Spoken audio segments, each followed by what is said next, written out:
Bismillahirrahmanirrahim. Assalamualaikum guys. Aku nak share sikit dengan korang yang mana ramai kawan, kenalan, friends and family aku diorang tanya sama ada dekat WhatsApp ataupun dekat IM Facebook ke apa, Messenger tu kan. Saya panggil apa? Ya, IM. Tahu lah sekarang apa nama. Okey. Diorang tanya nanti diorang tanya adakah ejen yang aku berurusan ni okey ke tak. Nanti dia bagi gambar, dia bagi business card ejen tu, dia bagi details dan sebagainya. To be honest, aku tak kenal ejen-ejen lain, dan tak semua ejen, walaupun aku ni perunding hartanah, tak semua kita kenal sesama kita kan. Terlampau banyak perunding hartanah yang berdaftar setakat hari ni. Aku rasa dah dekat 50,000 perunding hartanah itu yang berdaftar. Yang tak berdaftar lagi ada cerita kan. Okey, yang pertama sekali, macam mana korang nak menentukan orang yang korang berurusan tu adalah orang yang betul? Okey, yang pertama sekali, pastikanlah orang tu adalah perunding hartanah yang berdaftar ataupun ejen hartanah yang berdaftar. Dia ada beza lah sebenarnya, tapi for the public sama je. Kalau untuk lebih detail dan lebih jelas, kalau perunding hartanah berdaftar ni, dia ada satu rentek REN, Real Estate Negotiator punya tag, dan kalau ejen hartanah berdaftar, Real Estate Agent punya tag REN dengan REA. So mereka ni dia berdaftar dengan LPPH, Lembaga Penilai Pentaksir Harta Tanah dan Pengurus Harta. Salah lah, nama dia panjang sangat. Biasa aku panggil LPPH ataupun kita orang panggil pendek lagi kita panggil board. Mereka ni berdaftar dengan board. Kenapa kita nak kena berurusan dengan orang yang berdaftar? Sebab kalau berlaku apa-apa yang mencurigakan dan sebagainya, korang boleh rujuk pada LPPH sebab ada badan yang memantau. Tapi macam mana pula kalau orang tu tak berdaftar? Tak berdaftar tu macam mana? Siapa yang nak pantau dia kan? Sedang kata macam aku nak tumpang kawan lah. Dia bawa kereta, dia driving, so aku nak tumpang. Sama ada dia ada lesen ataupun tak ada lesen, tu menentukan. Daftar dengan tak daftar tu macam tu lah. Tapi sama ada dia expert ataupun tak expert lain pula. Contohnya dia ni memang dah 10-15 tahun bawa kereta, memang siap boleh drift kan, masuk parking sekali pusing serap termasuk, tapi dia tak ada lesen. Memang dia expert gila, dia tak berdaftar, dia tak ada lesen lah. So kalau jadi apa-apa, boleh kata mati kata, sebab orang tu tak ada lesen. Tapi kalau orang tu ada lesen, mungkin dia bawa Toyo Ayang sikit kan. Tapi biasanya orang yang ada lesen jarang lah, kecuali dia jarang bawa kereta kot. Tapi biasanya orang yang ada lesen ni okey lah, sebab kita tengok atas jalan raya mostly semua okey, tak ada masalah sebab semua ada lesen kan. And kalau yang tak ada lesen boleh kena saman, yang ada lesen kalau tak ada kesalahan lain tak kena saman. So basically analogi yang mudah dia macam tu lah. So dengan siapa yang korang kena berurusan? Kalau aku cadangkan carilah perunding hartanah yang berdaftar. So again, ini bukannya video untuk tutup periuk nasi ataupun tabung pasir dalam periuk nasi dan sebagainya. Bagi mereka yang belum berdaftar, cepat-cepatlah berdaftar dengan LPPH.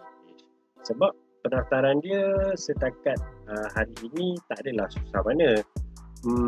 Just attach dengan agensi yang berdaftar, dan ada khusus NCC selama 2 hari ataupun 4 hari secara online, 2 hari secara offline.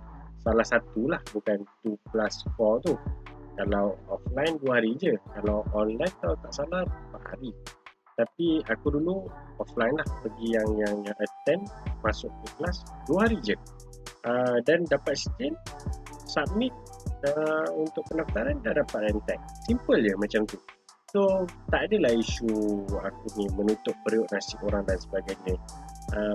Ini lebih kepada sharing kepada kawan-kawan aku yang kat luar tu, nak cari perunding hartanah ataupun nak cari orang yang membantu untuk menguruskan, lebih baik cari orang yang berdaftar lah. Kalau berlaku sesuatu, salah laku ataupun perkara yang mencurigakan dan sebagainya, korang boleh terus contact bot, korang boleh dapatkan information. Dan kebiasaan orang yang berdaftar ni dia akan ikutlah peraturan, sebabnya kita sayanglah kita punya rentek tu nak dapat senang. I mean bukan contradict dengan apa yang aku cakap awal tadi nak daftar tu senang, tapi nak hilang ke apa ni, nak digantung tu pun senang jugalah. So kita nak jagalah kita punya license kita ni, kita nak jaga kita punya real estate negotiator tag kita, pendaftaran kita nak jaga. Sama juga macam driver Grab dan sebagainya, mereka dah daftar mesti nak jaga. Kadang-kadang diorang nak jaga diorang punya point dia, star dia kan. Kalau kita naik Grab, kita bagi berapa bintang sikit. So benda tu diorang nak jaga, sebab benda tu akan menentukan untuk masa akan datang. Kita tak naklah tiba-tiba dapat laporan report dan sebagainya yang mana salah laku dan kita digantung. That's why kalau berurusan dengan mereka yang berdaftar ni, kita akan cuba semampu dan sebaik boleh untuk mengikuti peraturan dan segala circular, guideline, standard, rules dan sebagainya. Kita cuba sehabis sebaik mungkin untuk mematuhi. Dan kalau mereka yang tak berdaftar, mungkin pada pendapat aku lah, dia akan nanti tulus lah, ikut ke tak ikut ke, dia akan nanti tulus. So itu adalah perbezaannya. Dan kalau korang berurusan ataupun melantik perunding hartanah, charge yang dikenakan adalah sekitar 3.18% sahaja, tak lebih dari itu. Itu untuk charge service charge lah, ataupun agency fee dia 3.18% sahaja. So aku tengok juga iklan, kadang-kadang adalah orang-orang yang iklan. Kebiasaannya contohnya owner rumah tu sendirilah, dia iklankan rumah untuk dijual 100,000, no agency fee dan sebagainya. Kat sini sebenarnya mungkin salah faham lah, ataupun kurang tepat lah. Kalaulah korang respon dengan iklan untuk korang tengok iklan rumah untuk dijual dan sebagainya, korang nak beli rumah, sebagai pembeli memang korang tak bayar pun agency fee secara, macam mana nak cakap, apa kebiasaan ataupun normal dia korang tak bayar pun agency fee tu, sebab yang lantik agent adalah owner rumah. Yang kena bayar adalah orang yang melantik. Jadi yang bayar agency tu owner rumah lah. Let's say korang beli rumah harga 100,000, agency fee sebanyak 3.18%, iaitu RM3,180. Yang kena bayar fee adalah pemilik rumah, bukannya pembeli rumah. So kat sini dah menjelaskan lah yang mana kalau korang rasa stigma korang, beli rumah dengan ejen mahal sebab nanti kena bayar agency fee. Salah, sebab yang bayar agency fee adalah owner, dan owner biasanya jual rumah mengikut harga pasaran lah. Kalau ada pun owner yang jual lebih harga pasaran, benda tu pasaran yang menentukan. Macam korang, contoh kalau aku nak offer korang telefon ni, iPhone XS Max, aku nak jual, kalau tengok sekarang tak tahu lah, baru rasa dah tak keluar dah, sebab sekarang iPhone 12 kan. So kalau aku nak jual ni, kalau pasaran, kalau kita tengok kat muda boleh dalam sekitar 2,500 lah sekarang, mungkin lebih mungkin kurang. aku nak jual dengan korang harga dia 5,000. So korang ada option untuk beli ataupun tidak membeli. Sebab korang tahu korang boleh dapat telefon yang sama pada harga yang lebih rendah. So korang boleh decide lah. Dan kalau nak aku offer 10S Max ni pada harga 1,500, of course korang tahu telefon yang nak dijual kilo di bawah harga pasaran. Cuma berhati-hatilah, maybe too good to be true, ataupun korang kena buat research sikit, dan rumah tu macam mana, keadaan dia okey dan tak sebagainya lah. Macam telefon ni mungkin aku jual terlalu murah, mungkin sebab kamera dia tak berfungsi mungkin, ataupun memang aku nak jual murah sebab aku dah tak nak telefon tu, nak tukar telefon lain dan sebagainya. So benda tu depend dan bergantung kepada keadaan rumah tu sendiri lah. Korang yang tentukan. So tak bermaksud lantik ejen harga rumah tu jadi mahal. Malah dengan adanya ejen ataupun membeli ataupun menjual rumah melalui ejen, proses tu lebih tersusun, lebih cantik. Mungkin pihak perundian tanah yang berdaftar tu dia boleh beri khidmat nasihat mengikut ataupun dia boleh berikan nasihat strategi dia mengikut dia punya pengalaman, pengetahuan dia lah, kan. Yang mana tuan-tuan dan perempuan mungkin boleh dapatkan a good deal, kan, dalam sesuatu urus niaga. So itu yang pertama, macam itulah kita nak cakap. Kalau kita nak tahu orang tu betul ke tak, korang boleh buat search, ataupun korang boleh minta dia punya nombor lah. Kalau dia tak ada nombor, at least check dia punya agensi. Biasanya agensi pun berdaftar lah. Kalau mungkin dia belum dapat lagi sebab baru ambil kursus dan sebagainya, proses pendaftaran tu makan masa sikit untuk mengeluarkan nombor tu. Tak apa, tak ada masalah. Korang boleh periksa agensi dia, sama ada agensi dia berdaftar ke tak. So nak check agensi, nak check perundian tanah tu, nak check diorang ni berdaftar ke tak dekat mana, korang boleh pergi ke search.lppeh.gov.my kalau tak salah tu lah. Ataupun paling mudah pergi ke Google, dekat search engine tu tulis LPPEH search, nanti dia akan keluar. Korang boleh klik kat situ, korang boleh klik negotiator, korang boleh klik firm, members kalau tak salah aku. Contoh kalau kita buka dekat sini, ya.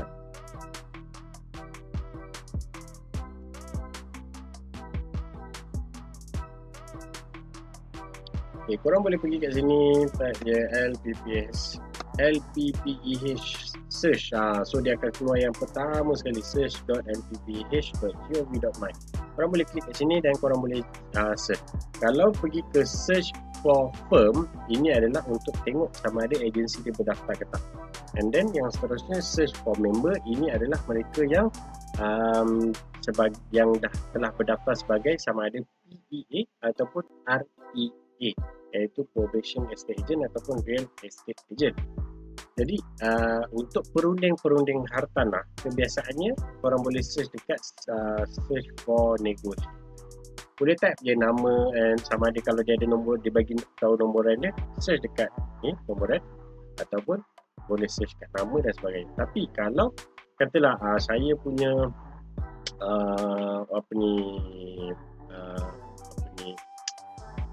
pendaftaran masih dalam proses dan sebagainya, at least korang boleh search lah dia punya agensi. Contoh kita search nama agensi kat sini, kita type lah I2I contohnya, kita search, nampak bila dia keluar macam ni, maksudnya agensi ni berdaftar.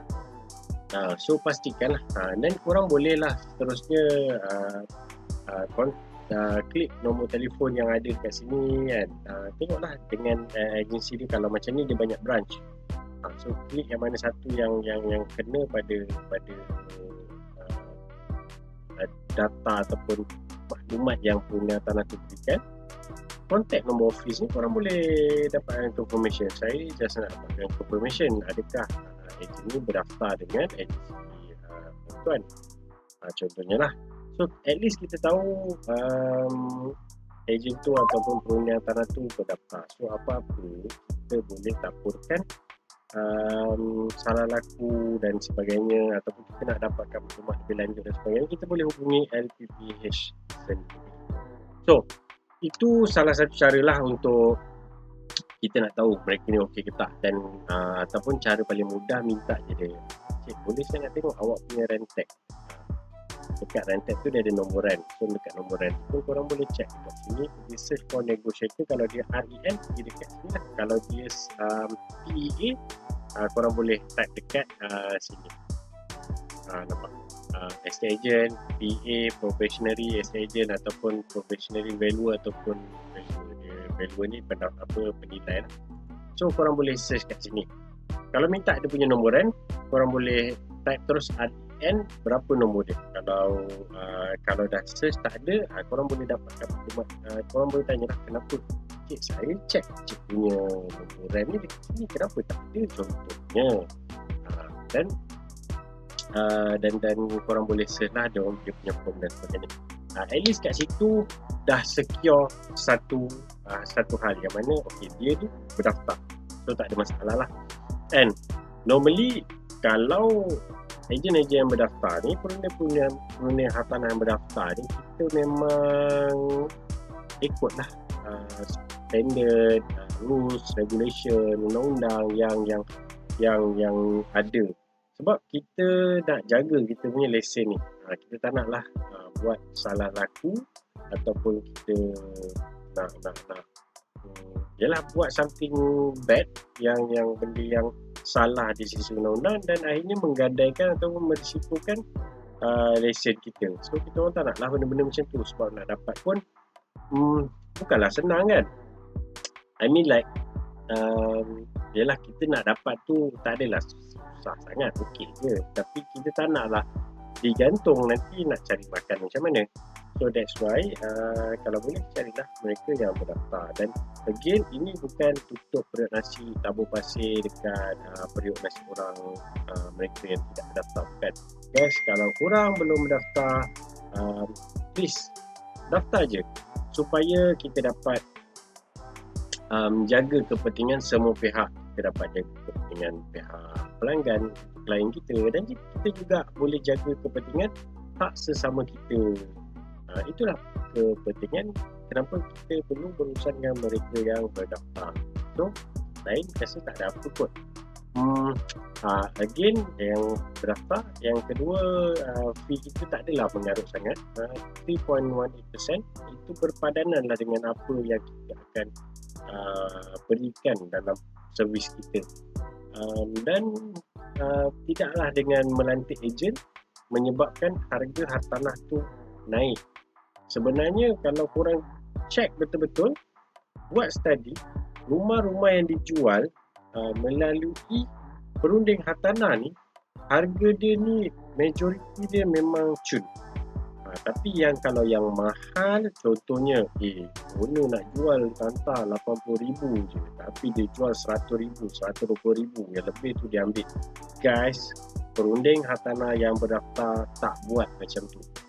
So kalau korang berurusan dengan orang macam tu, tahulah dia tak berdaftar dengan LPPH. Ataupun kalau dia buat macam tu, korang bolehlah laporkan ke lpph.com. So benda ni kita nak buat supaya kita nak jaga sesama kita lah, sama ada sebagai pelanggan ataupun sesama ejen, supaya stigma masyarakat tu semakin lama semakin bersih. Tidaklah dia pandang ejen ni sebagai orang yang